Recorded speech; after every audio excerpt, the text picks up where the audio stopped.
आपण पाहत आहात युवाग्राम 24 न्यूज. सडेतोड बातम्या म्हणजे फक्त युवाग्राम न्यूज नेटवर्क. शांती महोत्सव 2024 एक दिव्य आणि आध्यात्मिक अनुभव. Ministry of Christ Miraj Christian churches SD1 KDC CNI Kolhapur diocesan council of church of north India यांच्या संयुक्त विद्यमाने आयोजित मिरज शहरात आगामी शांती महोत्सव 2024 आयोजित करण्यात आला आहे. हा 3 दिवसांचा भव्य कार्यक्रम 28, 29 आणि 30 नोव्हेंबर 2024 रोजी सायंकाळी 5 ते 10 वाजेपर्यंत संपन्न होणार आहे. कार्यक्रमासाठी ठिकाण Wanless hospital ground, Pandharpur road, Miraj असेल. या महोत्सवात देशभरातील प्रमुख व्यक्तिमत्त्वे सहभागी होणार आहे. डॉक्टर विजय बेनेडिक्ट, सुप्रसिद्ध बॉलिवूड गायक, डिस्को डान्सर फेम, तसेच एक अभिषिक्त आराधक. रेव. डॉक्टर दीपक सॅम्युअल होळकर, देवाचे अभिषिक्त सेवक आणि सुवार्तिक. कार्यक्रमाचे वैशिष्ट्ये. या शांती महोत्सवाच्या माध्यमातून प्रार्थना, आराधना, आध्यात्मिक संदेश आणि देवाच्या कृपेचा अनुभव घडणार आहे.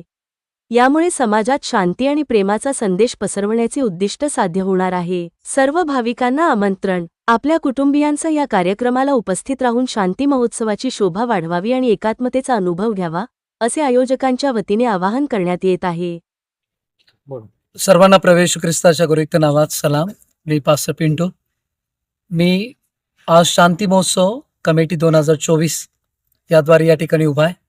मिनिस्ट्री ऑफ क्राइस्ट आणि मिरज ख्रिश्चन चर्च SSD1 यांच्या संयुक्त विद्यमाने आपण शांती महोत्सव 2024 हा प्रार्थनेचा सोहळा progressive ground, Pandharpur road, Miraj या ठिकाणी दिनांक 28, 29 आणि 30 नोव्हेंबर, वेळ सायंकाळी 5 ते रात्री 10 वाजेपर्यंत हा कार्यक्रम आयोजित केलेला आहे.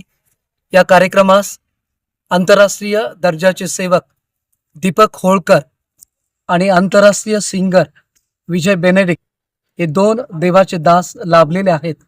तरी सर्व ख्रिस्ती समाजातील प्रिय बंधू भगिनींना याद्वारे मी आग्रहाचं आमंत्रण देतो.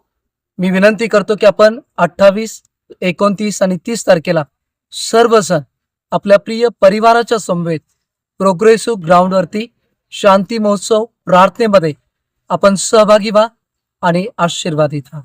पश्चिम महाराष्ट्रातली किती चर्च आणि किती समाज बांधव या ठिकाणी सहभागी होतो? शांती महोत्सव 2024 मध्ये जवळपास पश्चिम महाराष्ट्रातले 230 चर्चेस, 230 वेगवेगळ्या संस्था या एकत्रित आलेल्या आहेत आणि सर्वांनी मिळून या शांती महोत्सव सोहळ्याचं आयोजन केलेलं आहे.